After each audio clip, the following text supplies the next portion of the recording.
un espacio en el que nos adentramos en las vidas de personalidades y figuras del país con un nuevo enfoque. Son historias detrás de los rostros que dejan huella y tú estás invitado a conocerlos, porque ahora abren los micrófonos del panel de análisis G9 en El Atrio de los Gentiles. Hola, buenas tardes. Bienvenidos a una edición más de El Atrio de los Gentiles, que se transmite todos los martes a las 3 de la tarde por la Católica Radio y también por los medios de las redes sociales de nuestra Pontificia Universidad Católica de Puerto Rico. Recibimos hoy con muchísimo entusiasmo y alegría a la doctora Neisa Rodríguez Deines. Es catedrática de nuestra universidad, de la Pontificia Universidad Católica de Puerto Rico, en el departamento de historia. Es historiadora, autora, conferenciante, curadora de museos y también trabaja con el museo de la Fundación Biblioteca Rafael Hernández Colón. Es una ponceña ilustre y muy querida, distinguida ciudadana de Ponce y de nuestra querida universidad. Bienvenida aquí a nuestra casa en el Atrio de los Gentiles, a la doctora Neisa Rodríguez. ¿Cómo está? Buenas tardes. ¿Qué tal? Muy buenas tardes. Muchísimas gracias por tenerme en su programa. Encantada de estar aquí con ustedes. Muchas gracias. Queremos conocer quién es la doctora Neisa Rodríguez Deines, ese trasfondo histórico, pero suyo, no de la ciudad, es ese trasfondo de quién es la doctora Neisa, que la caracteriza y que la apasiona tanto, que la lleva a esa pasión por la historia, especialmente la historia de Puerto Rico. Pues yo soy educadora porque lo llevo en la sangre, lo llevo en las venas, comenzando con mi abuela Amelia Maldonado Santaella. Fue bibliotecaria de la Escuela Superior de Ponce por casi 30 años y también fue bibliotecaria en el Liceo Ponceño. Mi padre, Gustavo Rodríguez Maldonado, era abogado, pero también profesor de Derecho en la Universidad Católica de Puerto Rico. Muchas de mis tías fueron maestras. Mi bisabuelo, Ismael Maldonado Lúgaro, fue superintendente de escuelas en toda el área sur de Puerto Rico. Y hay una escuela en Ponce intermedia que se llama Ismael Maldonado Lúgaro. Así es que es algo que pues, desde que nací, pues estoy viendo el magisterio. De hecho, mi bisabuelo me enseñó a leer cuando tenía yo 3 años de edad. Ya cuando entré a prekinder leía las páginas de los periódicos, pero pues ¿qué se va a hacer? Zapatero a sus zapatos, y él me enseñó a leer.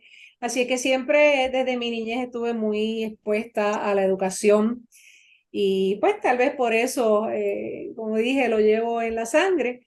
Así que cuando llegó la hora de decidirme por estudiar una carrera universitaria, pues escogí la historia, pues obviamente porque me apasiona saber de dónde venimos, para poder saber hacia dónde vamos, y toda la historia me parece fascinante, la historia de la humanidad en sí, no solamente la historia de Puerto Rico, sino la historia de los seres humanos. Así que con ese trasfondo familiar, pues fue que me introduje a esta rama de la historia. Estudié mi primer año en la Universidad Católica, luego me transferí a Estados Unidos, a la Universidad de Mississippi, donde obtuve mi bachillerato en historia en el 1983. También obtuve el grado de maestría en 1985 y finalmente en el año 1992 pues mi grado doctoral con una especialidad en historia de Estados Unidos y específicamente en historia diplomática de Estados Unidos en el siglo XX. Unos años antes, Interesante. en el 1987, ya había terminado mis cursos doctorales y aunque mi doctorado era en historia de Estados Unidos, pues siempre amando a mi patria, Puerto Rico, pregunté si mi tesis doctoral podía ser sobre un tema de Puerto Rico. Me dijeron que sí. Así es que en el 87, ya concluidos mis cursos doctorales, regresé a Ponce. Tuve la dicha de que había un puesto en la Universidad Católica para yo enseñar, así que pude empezar a trabajar como profesora y me dediqué a hacer mi tesis doctoral, la cual terminé en el 1992. Así que básicamente pues ese es mi trasfondo como llegué al área de la historia. De la historia y de la educación al mismo tiempo. que son pasiones que están muy vinculadas, educar a nuestros jóvenes sobre nuestras raíces, sobre quiénes somos y como usted dice, de poder identificarnos de cuál es nuestro trazo para también poder tomar decisiones en cara al futuro, decisiones educadas y con conocimiento. Y específicamente, ¿qué fue su tema de disertación doctoral? Um, Mi tesis doctoral se titula, en español la voy a traducir, La transformación ideológica del pensamiento de Luis Muñoz Marín. Luis Muñoz Marín, en el año 1986 inauguró la Fundación Luis Muñoz Marín. En ese momento solamente había dos libros escritos sobre una figura, ¿verdad?, tan importante en la historia de Puerto Rico. Uno de los dos libros había sido escrito por su chofer, Iván Córdoba, y se titula 7 años con Muñoz Marín, y el otro libro se titula La juventud de Luis Muñoz Marín, de Carmelo Rosario Natal. Y yo había estudiado un poco de historia de Puerto Rico, pero la figura de Luis Muñoz Marín es bien curiosa porque para muchos es una figura importantísima que sacó al país de la pobreza, pero para otros pues lo califican como un vendepatria que vendió, ¿verdad?, la independencia de Puerto Rico por el estado librismo, o sea que todo es del color del cristal con que se mire. Pero a mí personalmente, como estudiante joven en esa época, me interesaba saber cuál fue ese problema de Muñoz independentista y Muñoz estadolibrista. Y siempre me cuestionaba y me preguntaba, pues, ¿por qué se cambió de independentista a estadolibrista? Y lo que yo escuchaba al respecto, de verdad que no satisfacía mi curiosidad. La razón principal que yo leía, ¿verdad?, en esos dos libros y las personas con quien yo hablaba decían que Luis Muñoz Marín, cuando se refería a su ideal de independencia, decía que esos fueron errores de juventud. Y yo decía, es que no está tan raro que una persona como Muñoz diga que ser independentista es un error de juventud, como que no me cuadraba eso, ¿no? Entonces, justo cuando yo empiezo a hacer mi tesis doctoral, inauguraron la Fundación Luis Muñoz Marín, que de hecho en el libro de registro habemos dos ponceños y una yaucana, siendo los primeros en que firmamos ese libro de registro. La primera persona que se registró es la poeta Amalia Yuc, de Yaucana. La segunda persona, el segundo historiador, fue mi colega Carlos Zapata, profesor de la Universidad de Puerto Rico, y la tercera pues fui yo. Entonces yo dije, bueno, yo me voy a leer todo lo que hay aquí de Luis Muñoz Marín en el periodo, ¿verdad?, de 1920 a 1940, que es que él gana las elecciones, para ver si de verdad él dijo eso de los errores de juventud. Y pues lo leí todo. Yo dije, no se me puede pasar un solo pliego porque basta que deje de leer uno y ahí está la respuesta. Pues mira, no lo encontré en ningún sitio. Solamente lo vi en el libro de Carmelo Rosario Natal, por lo que pude llegar a la conclusión de que eso fue una interpretación del autor del libro, no necesariamente palabras de Muñoz. Así es que me dediqué a investigar. No me preguntes cuál es mi conclusión, porque estaríamos el programa completo yo contándote la conclusión. Pero me preguntaste de qué se trataba mi tesis doctoral, y entonces, pues en ese sentido, de la transformación ideológica de Luis Muñoz Marín. Sí, yo creo que es importante recalcar la tesis doctoral porque es ese momento en donde tal vez empieza a encender la llama de dos pasiones, la investigación y esa investigación histórica de búsqueda de datos, archivos históricos, adentrarse en lo que es un archivo histórico y tocar esos documentos, olerlos, sentirlos, y también comienza o se va generando o va tomando una forma concreta la pasión de la escritura. Y entonces nace dentro y siempre lo he pensado así, que las personas que logran realizar también una disertación doctoral no pueden dejar de ser escritores después de eso, después Sí, de ese proceso de pensamiento, de creación, de búsqueda de información, pues te despierta una vena pasional de querer seguir investigando y de querer seguir escribiendo. Y así entonces es que llevamos a una gran colección que usted tiene sobre 10 libros publicados. ¿Cómo nace entonces o cómo se da esa transición de la doctora, la maestra, a la investigadora histórica que comienza a redactar libros y a transcribir la historia de Puerto Rico? Pues esa es una historia de lo más interesante, porque yo honestamente, como te comenté anteriormente, estudié en Estados Unidos mi bachillerato, maestría, doctorado, o sea que viví varios años en Estados Unidos y honestamente me quería quedar viviendo allá, pero no quise olvidar a Puerto Rico y vine expresamente a hacer mi tesis doctoral, pero con miras a regresar a Estados Unidos y vivir en Estados Unidos. A Así es Mississippi, que o a Mississippi o a cualquier lugar donde porque allá encontrara es frío, trabajo. allá el frío es fuerte. Sí, fíjate, Mississippi no es el lugar que más para los puertorriqueños, de hecho no había ningún Ujú. puertorriqueño allí, pero un lugar muy bonito, un estado sureño, muy lindo, un campus precioso de la Universidad de Mississippi, o sea que sí lo disfruté muchísimo, pero nada, vengo a Puerto Rico en el 87, regreso a Ponce, que soy ponceña, y estoy haciendo mi tesis a partir de 1987 y trabajando en la universidad, haciendo las dos cosas a la vez.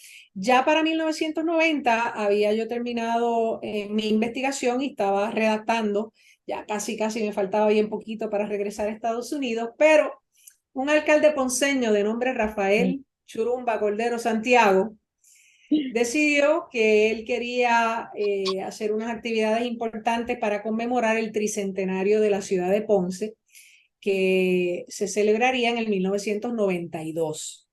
Y en el 1990, 2 años antes, él me manda a llamar a la universidad a través de la señora Maruja Candal, que era la secretaria de Arte y Cultura del municipio, y me dice que uno de sus proyectos principales es crear el Museo de la Historia de Ponce. Y le digo yo al alcalde, bueno, alcalde, yo de historia sé, pero de museos no sé nada. Y me dice, aprende. Así me dijo. Me imaginaba Pues que lo por primero que ahí iba hice, a ir la contestación de nuestro querido Churumba. ajá, Pues si no lo sabe, aprenda. aprende. Sí, no, yo fui muy honesta con él y él muy honesto conmigo, pues aprende. Así que, ¿cómo iba yo a aprender a hacer un museo de historia? Pues lo primero que hice fue buscar algún museo de historia en Puerto Rico que me sirviera de referencia, ¿no? Pero en Puerto Rico no había un solo museo de historia. Solamente existía el Museo de Historia, Antropología y Arte de la Universidad de Puerto Rico. No quiero quitarle los méritos al Museo de la UPI, pero en realidad tú ibas al museo y no había historia de nada, sino está el velorio de Oller y siempre ha habido exposiciones itinerantes, pero no hay una exhibición permanente de la historia ni de Puerto Rico ni de San Juan. Así es que en Puerto Rico yo no tenía ninguna referencia para yo saber cómo hacer un museo de historia. En esa época no había internet, eso de Google no existía, los celulares tampoco, así es que con un teléfono de esos de teclita, tú marcabas el cero, te salía la operadora y Y pues el tú le pedías, 411 para información. o el 411, eso vino después del 411, antes era el cero. Así es que yo marco el cero y pido el teléfono del Smithsonian, porque dije, bueno, voy a utilizar el Smithsonian como modelo, que es el museo más grande de Estados Unidos, cuenta con 19 museos en toda la nación. Oye, pues así de fácil, me dan el número, llamo al Smithsonian, la persona contesta, buen día, buenas tardes, ¿en qué le puedo ayudar? Y yo, pues mire, yo me llamo Neisa Rodríguez, vivo en Ponce, Puerto Rico, tengo que hacer un museo de historia y no sé por dónde empezar. ¿Cómo me pueden ayudar? La persona me dice, le voy a comunicar con la directora de registro del Smithsonian.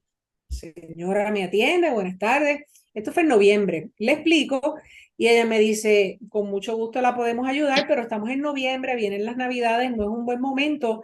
Si usted pudiera venir en febrero, pues la ayudamos. Pues efectivamente, voy en febrero, cogí un taller con la directora del registro del Smithsonian, y así comencé a educarme en el área de museos. Luego fui a la Asociación de Museos del Caribe, con sede en Barbados. Estuve en Costa Rica, en San José, Costa Rica, en una convención de la ICOM, que es la International Council of Museums. Y así fui aprendiendo, ¿verdad?, cómo hacer un museo de historia, y en ese periodo de 1990 a 1992, pues claro, con la ayuda y el apoyo de la señora Candal, pude conceptualizar, concebir el Museo de la Historia de Ponce, que inauguró el 12 de diciembre de 1992. Para hacer ese museo, obviamente, tenía que estudiarme la historia de Ponce, así es que decidí leerme todo lo que encontré de historia de Ponce, y escribí entonces un libro llamado Breviario sobre la historia de Ponce y sus principales lugares de interés, que se publicó en el 1991. Así es que ese fue mi primer libro y mi primer museo. Y de ahí entonces pues me quedé en Ponce, no regresé a Estados Unidos. Frances Torruella del Castillo Serrayés me llamó un poquito más adelante en el tiempo, me dijo que el castillo quería tener una exhibición permanente sobre la hacienda Mercedita, sobre la familia Serrayés, sobre la industria de la caña, que si yo estaba disponible, pues le dije que sí. Así que hice la curaduría también del Museo del Castillo Serrayés, lo cual implicó un libro también. Y de ahí en adelante, pues se me abrieron las puertas para seguir escribiendo libros, haciendo museos. No sé si quieres que te lo diga todo ahora o más adelante. Cuando usted se sienta cómoda, pero entonces tenemos que ver, echarle un poquito la culpa a Churumba de que Oh, despertó en usted a la curadora de museos. Esa es correcto, a pasión Churumba y a la señora Maruja Candal, que tenía a su cargo la Secretaría de Arte y Cultura, y trabajé mano a mano con ella y bajo su ala. Yo era muy joven en aquella época, 1990. Así es que fui muy bien guiada por Maruja, le tengo un gran afecto, un gran reconocimiento, y por eso pues la menciono. Después del Castillo Serrayés, el Instituto de Cultura Puertorriqueña, pues también me abordó la profesora Adlin Ríos Rigao, era la directora de Museos y Parques, de la División de Museos y Parques del Instituto de Cultura en el 2004. Me aborda y me dice: Neisa, tengo a mi haber reconstruir, restaurar los museos del instituto, y uno de ellos es el Museo de la Masacre de Ponce. Entiendo que ese museo lo debe trabajar un historiador o una historiadora ponceña, así que por eso es que te estoy llamando. Entonces, el Museo de la Masacre tiene una anécdota de lo más interesante, porque ese museo inauguró en el 1996 con una curaduría muy bien hecha. Y por cierto, voy a definir lo que quiere decir curaduría, porque es una palabra que no todo el mundo conoce. La curaduría es el trabajo que realiza el curador para montar una exhibición en un museo. Quiere decir que el curador es el que escoge qué es lo que se va a exhibir, ya sea de historia o ya sea un museo de arte. Cuando uno va a un museo de arte que ve todas esas obras colgadas en las paredes, pues alguien decidió escoger esas obras y por qué ponerlas ahí. Así que ese es el trabajo del curador. Pues la exhibición del Museo de la Masacre, que estaba muy bien hecha a mi juicio, exhibía el evento de la masacre, pero le comento yo a la profesora Ríos, le digo: oye, siempre me ha preocupado que cuando se habla de la masacre de Ponce, se trata como si fuera un evento que ocurrió un día, el Domingo de Ramos de 1937, y ya se acabó. Mientras que la masacre de Ponce es un evento dentro de la historia del nacionalismo puertorriqueño. ¿Qué tú crees si hacemos una exhibición que se llame La Masacre de Ponce y el nacionalismo puertorriqueño?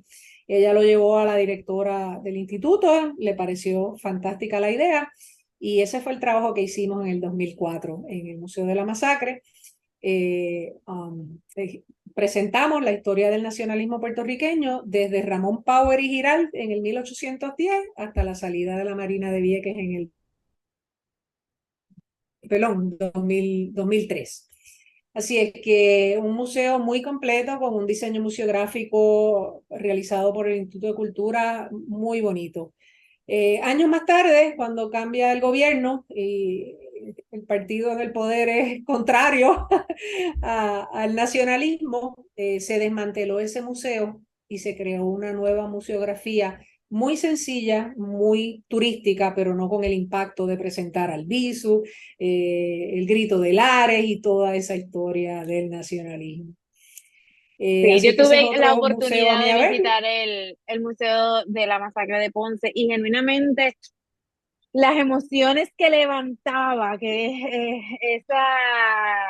esas emociones iban pues desde el impacto de una generación pues que no conocíamos eso, que no sabíamos cómo había ocurrido, a la tristeza, la desesperación, pero al final y todo como que la esperanza quedaba, yo creo que Claro. pasábamos por todas esas emociones cuando se visitaba el museo. Y pues sí, lamentablemente nos hubiese gustado tenerlo más tiempo. Bueno, pero voy a publicar el libro de la curaduría, porque la profesora Ujú. Ríos todavía al sol de hoy, en el 2022, me llama y me dice, Neisa, tienes que publicar ese libro, así es que lo tengo en agenda, lo tengo en agenda.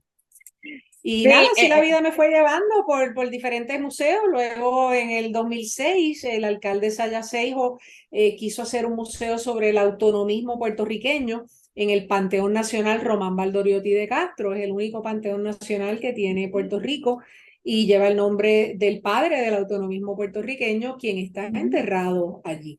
Así es que tuve la oportunidad también de estudiar la historia del nacionalismo, perdón, del autonomismo puertorriqueño, y ahí es donde empiezo mi relación profesional con Rafael Hernández Colón, porque ya estos temas un poquito más profundos sobre política y el estatus de Puerto Rico, pues quería que obviamente me lo revisara alguna persona más conocedora que yo, y quién mejor que Rafael Hernández Colón. Así es que ahí empecé mi relación profesional con él. Revisó todo mi trabajo, se montó el Museo del Autonomismo, también una historia sumamente extensa donde tú ves cómo Valdoriotti fue encarcelado en el Morro, en la cárcel del Morro por sus ideas autonomistas. Lo llevé hasta el autonomismo municipal, porque el autonomismo entonces no es solamente a nivel nacional, sino con la ley de municipios autónomos de 1991, pues entonces ya tenemos el autonomismo municipal. Y pues también fue un museo muy bien pensado, muy bien hecho, que nuestra exalcaldesa Mayita también lo mandó a desmantelar. Y eso me lo cuentan mis estudiantes que iban a los museos, y en una ocasión pues llegan al salón de clase y me dicen, profesora, fuimos al Museo del Autonomismo como usted nos dijo y lo estaban desmontando. Y preguntamos por qué y nos dijeron que la alcaldesa mandó a desmontarlo. Y es muy triste porque, o sea, todos tenemos nuestras ideologías políticas, ¿no? Algunos prefieren la estadidad, otros el estadolibrismo, otros el independentismo, pero la historia es de los tres partidos. Así es que no porque tú seas de una ideología debes anular las otras. Y esto lo tengo siempre bien presente como historiadora, y siempre que me preguntan sobre el tema, comento sobre el Museo de la Historia de Ponce, donde en la Sala de la Política presentamos a Rafael Hernández Colón y a Luis Ferré, dos posiciones ideológicas completamente opuestas, y también se presenta a Pedro Albizu Campos, ¿no? Entonces recuerdo que cuando yo estaba haciendo esas partes de política, yo miraba, ¿verdad?, la pared y decía, um, digamos, miraba la pared de Luis Ferré y decía, ok, si una persona PNP ve este texto, se tiene que sentir cómodo. Si ve el panel de Rafael Hernández Colón y es una persona popular, se tiene que sentir cómodo. O sea, yo tengo que respetar todas las ideologías políticas, porque todas las personas que van a los museos tienen mentalidades diferentes, y un historiador no debe abanderarse hacia ninguna ideología política, porque eso es algo completamente personal. No es fácil, no todo el mundo lo hace. La mayoría de los historiadores y la mayoría de los profesores en el salón de clase y en sus trabajos proyectan su ideología personal. Yo en mi caso, por lo menos, he tratado de no hacerlo y espero pues haberlo logrado. Sí, y no solamente por el puertorriqueño o la puertorriqueña que va al museo y quiere ver su historia reflejada ahí, sino también por aquellas personas que nos visitan que puedan tener una visión objetiva y que puedan entonces Claro. saber de cómo se formó la historia de Puerto Rico y ese trasfondo histórico. Y entonces comenzó la vinculación con nuestro querido Rafael Hernández Colón, de donde nace la obra que estaremos presentando este próximo jueves en la Pontificia Universidad Católica de Puerto Rico, Vida y obra de Rafael Hernández Colón. Yo voy a hacer una pequeña pausa, vamos a una pequeña pausa aquí en el Atrio de los Gentiles y regresamos en breve con la doctora Neisa Rodríguez, que nos estará hablando un poco más sobre la obra que va a estar presentando este próximo jueves en nuestra universidad. El Atrio de los Gentiles. Buenas tardes, regresamos entonces al Atrio de los Gentiles. Está con nosotros la doctora Neisa Rodríguez Deines, quien nos está hablando de su pasión por la historia, de su trasfondo y su pasión por los museos en Puerto Rico y la contribución que ha hecho en este campo a través de toda la isla, se puede decir básicamente. También ha contribuido en el Museo de la Fundación Biblioteca Rafael Hernández Colón. Nos gustaría pues, que nos comparta un poquito sobre esa experiencia de cómo se pensó la parte que es museo. La Fundación Biblioteca también es un archivo histórico. Y entonces, pues, ¿cómo se da esa planificación, ese pensamiento, cada una de las salas que allí están montadas? Pues sí, cómo no. Eh, Rafael Hernández Colón era un hombre bastante multifacético, porque además de abogado, pues todos sabemos que fue político, fue gobernador, pero además de eso, pues secretario de Justicia, presidente del Partido Popular Democrático. Eh, pero también era un humanista y tenía mucho amor y mucha pasión pues por Ponce y por la historia.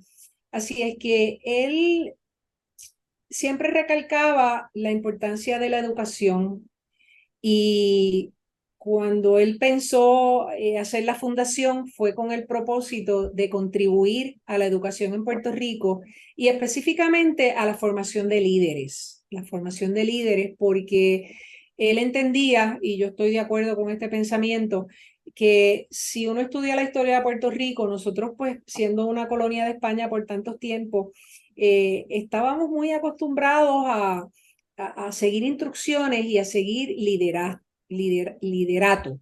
O sea que en Puerto Rico, el puertorriqueño tiene una cultura de líderes y eso se ha visto a través de toda su historia. Así que es algo inevitable y él pues quería contribuir a la formación de líderes.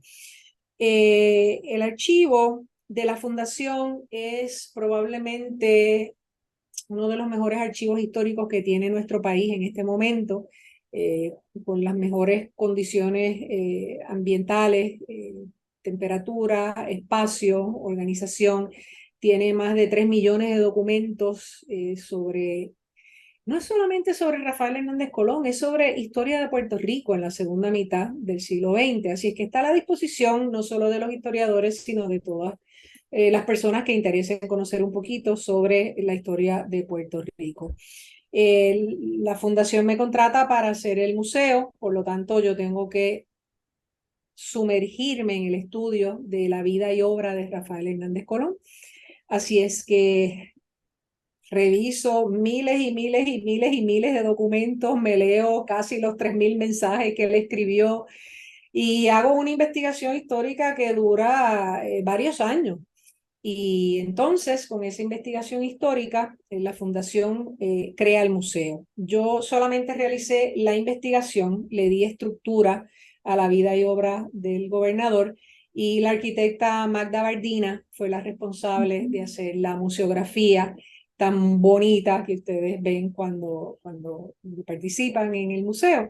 Así es que el museo contiene, ¿verdad? Desde su origen familiar, sus padres, sus abuelos, su niñez, donde él estudió, su escuela primaria, secundaria, luego escuela superior, universidad y toda su trayectoria personal y posteriormente pues como político. Así es que es una gran contribución a la historia de Puerto Rico, como mencioné anteriormente, no solamente por destacar la obra de un gobernador que estuvo 3 términos, el segundo de mayor longevidad después de Muñoz Marín, sino que es historia de Puerto Rico. Así que el museo inauguró en el año 2015 y está allí pues para la disposición y el disfrute de todas las personas que quieran asistir. No, y ciertamente es un espacio muy bonito, muy bien pensado y muy bien cuidado, de los que las personas que allí trabajan se sienten muy orgullosos, tienen un apego y un cariño muy especial por la Fundación Biblioteca Rafael Hernández Colón, les encanta que uno les visite, que uno vaya a las instalaciones y pasearnos por aquellas áreas. En Puerto Rico ahora Sí, mismo, ajá. perdona que te interrumpa, pero antes de cambiar el tema, no quiero dejar de mencionar la biblioteca infantil Lila Mayoral de Hernández Colón en la fundación, porque tienen toda una sección dedicada a los niños. Y eso es bien importante y bien interesante porque la historia olvida a los niños. Precisamente hoy estábamos develando una tarja en la Escuela de Arquitectura y Diseño que lleva el nombre de Rafael Hernández Colón. Esta mañana se estaba develando esa tarja allí en la Escuela de Arquitectura y estaba presente Dora Mercedes Hernández Mayoral, la hija del gobernador, Se está y ella dirigiendo la fundación ahora mismo. es directora interina de la fundación en este momento, pero ella, además de ser abogada, también es maestra y es educadora, y por más de 20 años ella fue maestra en preescolar, o sea que ella tiene un amor por los niños increíble, y de hecho está a punto de terminar un libro de cuentos de niños donde el escenario es la fortaleza. Es todo ficción, pero como ella vivió en la fortaleza de niña, pues está escribiendo ese libro que de hecho se va a presentar en nuestra Pontificia Universidad Católica en el mes de diciembre, así que ya le dejaré saber para que entreviste a Dora Mercedes también para su programa. Pues ella me estaba comentando que su pasión es la defensa de los derechos de los niños. Y esta mañana conversábamos mucho al respecto porque ¿quién defiende a los niños? Y los niños no están en los libros de historia. Así es que hablando de la Fundación Rafael Hernández Colón, pues quería recalcar ese espacio que tiene la Fundación para dedicársela a los niños y que todo el público que nos esté escuchando pues tenga conocimiento de ello. Sí, ciertamente en el momento en el que se piensa la Fundación Biblioteca, se piensa para que sea un espacio familiar, para que acoja a toda la familia, a todas las edades y para que se utilice en el bien, en el favor de nuestra sociedad, que ahora mismo en Puerto Rico hay una carencia de archivos históricos. Los archivos históricos han ido poco a poco desapareciendo, lamentablemente, de alrededor de toda la isla. La humedad, las condiciones del clima han dañado muchos de los documentos y hemos perdido parte de esa historia. Así que la labor que allí se ha realizado es encomiable y muy admirable. Y entonces de ese trabajo nace lo que es esta obra que estamos a punto de conocer este próximo jueves, que es la vida y obra de Rafael Hernández Colón. Cuéntanos sobre la obra, sobre ese proceso de pensamiento y de creación literaria para crear esta biografía de nuestro querido exgobernador.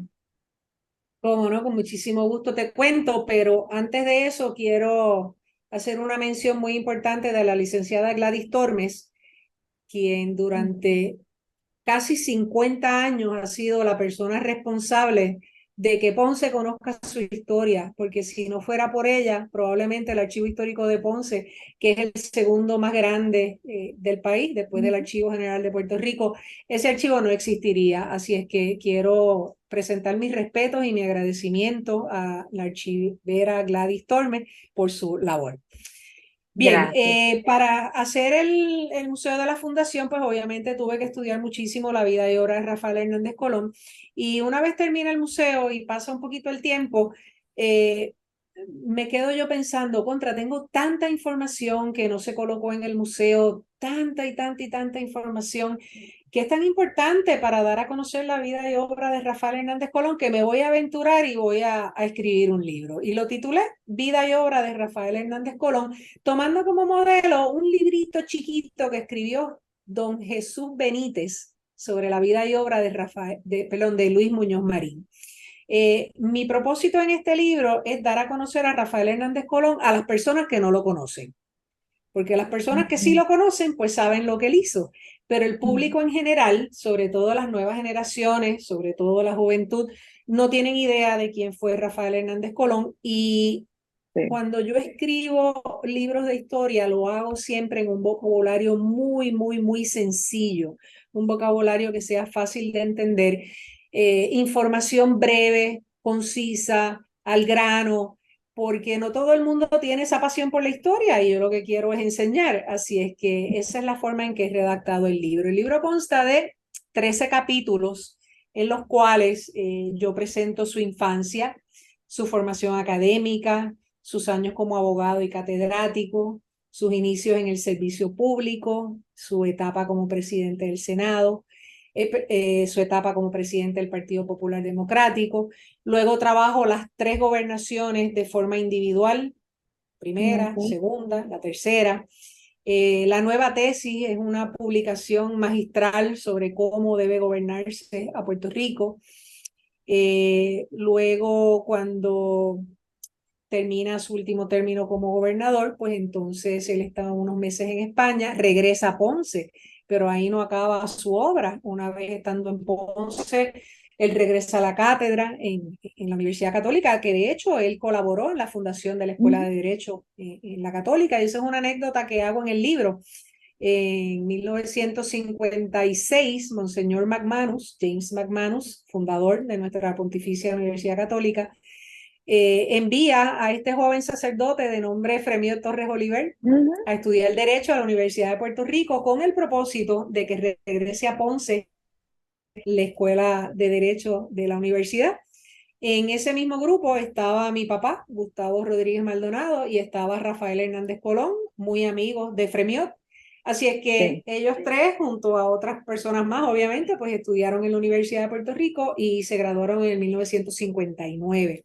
Ese año regresan a Ponce y me cuenta tanto el exgobernador como mi padre que se reunían pues con Fremiot constantemente, redactaron los prontuarios. Tenemos fotos en la Escuela de Derecho, Es correcto, de aquellas primeras reuniones. de aquellas primeras reuniones, correcto, y la primera facultad de Derecho. Así es que Ujú. Hernández Colón regresa a la cátedra. Él fue autor, él ha escrito varios libros, Rafael Hernández Colón, aparte de los 3 volúmenes de sus memorias. Uno de sus libros se llama La Nación de siglo a siglo y otros ensayos. Retos y luchas es un libro magistral sobre él. Escribió columnas en el Caribbean Business en inglés. Trajo a Ponce el Club de Roma, escribió el libro de Derecho Procesal Civil. Así es que su obra, después que se retira de la gobernación, ¿verdad? Cuando regresa a Ponce, es muy extensa hasta que culmina entonces la publicación con una breve reseña sobre la Fundación Biblioteca Rafael Hernández Colón. Este libro está dedicado a los hijos de Rafael y a sus nietos, para que nunca olviden la obra de su padre, a quien yo considero un prócer puertorriqueño. Ciertamente, yo creo que el legado de don Rafael fue grande e importante dentro de nuestra cultura. Los que crecimos viéndolo como gobernador, pues entiendo que esta historia nos va a traer grandes recuerdos de esa infancia en los 80 y en los 90, del pabellón de Sevilla, de muchas cosas interesantes que nos dio, pero también nos va a ayudar a conocer a ese Rafael niño que no lo conocíamos, que no sabemos de él, porque para muchos de nosotros comenzó a existir cuando comenzó también su vida política. Y también yo pienso que debe ser una aportación muy importante para estas generaciones nuevas que genuinamente no conocen las figuras de nuestros próceres puertorriqueños y que tenemos que irlos formando en quiénes son las personas destacadas que no solamente formaron la política y nuestra historia, sino también nuestra cultura, nuestra literatura. Y pienso que hay una gran necesidad, una urgencia de redactar, de crear libros, de fomentar la literatura histórica para despertar en nuestros jóvenes ese sentir de nacionalidad, porque no es lo mismo, no tenemos que confundir nuestras identidades políticas con el sentir de nacionalidad, con la identidad a la nación. Y en esa idea ya nos estamos acercando al final del programa. Me gustaría que dejaras un pensamiento a esas nuevas generaciones que se van a acercar a un libro que nos habla sobre una personalidad puertorriqueña que marcó nuestra historia. Definitivamente marcó nuestra historia, creó mucho en Puerto Rico y dejó un gran legado. Pues quiero destacar, entre las miles de cosas que hizo Rafael Hernández Colón, su respeto por la mujer puertorriqueña. Rafael Hernández Colón nombró a la primera mujer contralora de Puerto Rico, a la primera mujer secretaria de Estado y a la primera mujer juez del Tribunal Supremo de Puerto Rico. Él revisó el Código Civil en la década del 70, que la versión existente era de 1936.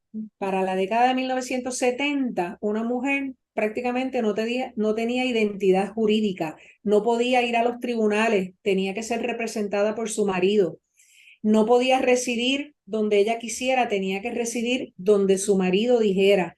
Y él siempre me inculcó, Rafael Hernández Colón, que fue muy importante la revisión del Código Civil de Puerto Rico para darle a la mujer las herramientas para poder desarrollarse en esta sociedad puertorriqueña sin necesariamente depender de los hombres. Así que en ese sentido es algo que muy poca gente conoce y creo que es importante, sobre todo para nosotras las mujeres, pues conocer este respaldo que el gobernador nos dio. Y en términos de cultura, también siempre digo este ejemplo, el Centro de Bellas Artes Luis A. Ferré en San Juan, lleva el nombre de Luis Ferré, se inauguró bajo la gobernación de Carlos Romero Barceló, pero quien creó el Centro de Bellas Artes de Puerto Rico, porque la gente le dice Centro de Bellas Artes de Santurce, pero es porque está en Santurce, no se llama así, se llama Centro de Bellas Artes de Puerto Rico.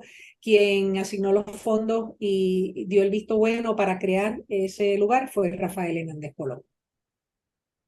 Sí, que la vinculación a la cultura puertorriqueña para él siempre fue muy importante, y no solamente para crear la identidad del puertorriqueño, sino para transportarla fuera de nuestras fronteras y que el puertorriqueño, nuestra isla y nuestra cultura se diera a conocer a través de todo el mundo. Fue una parte de ese gran legado que nos dejó don Rafael. Doctora Neisa, muchísimas gracias por haber sacado este ratito. Se nos acabó el tiempo, pero yo creo que podríamos seguir hablando no solamente del gran trabajo de don Rafael Hernández Colón, sino también de las aportaciones que usted ha hecho aquí a la cultura puertorriqueña, a la ciudad de Ponce y a nuestra Pontificia Universidad Católica de Puerto Rico. Agradezco el tiempo. Los micrófonos del Atrio de los Gentiles siguen abiertos para usted y tenemos en agenda ese compromiso de comunicarnos con Dora tan pronto publique su libro para también traerla acá